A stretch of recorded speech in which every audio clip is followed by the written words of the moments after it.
Hello friends, just now I have received Amazon Fire TV stick. Now I'm going to unpack it and let us see what's inside.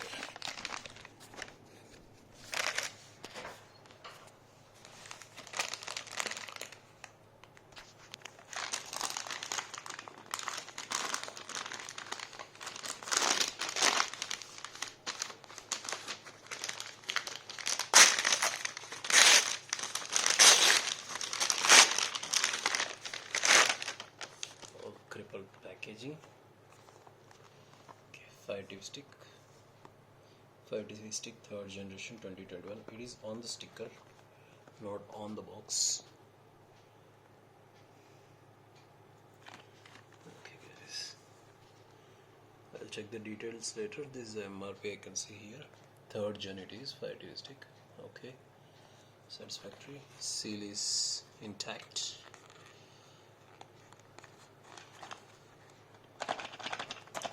You can hear the sounds inside the package.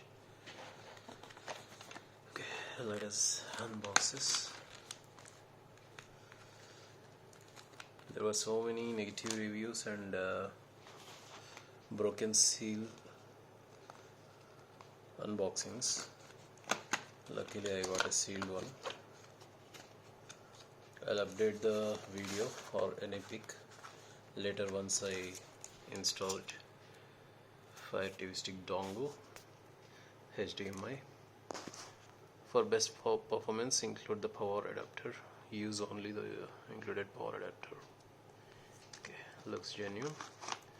This is extender, HDMI extender, a remote with Alexa voice control, volume keys and power button. And this is power supply to the HDMI, and this is booklet. We get manual. That noisy thing is adapter and probably batteries. Yes, we got the batteries and power adapter. This looks a little smaller. Okay, Amazon logo is there. Okay, this is a recycle crap.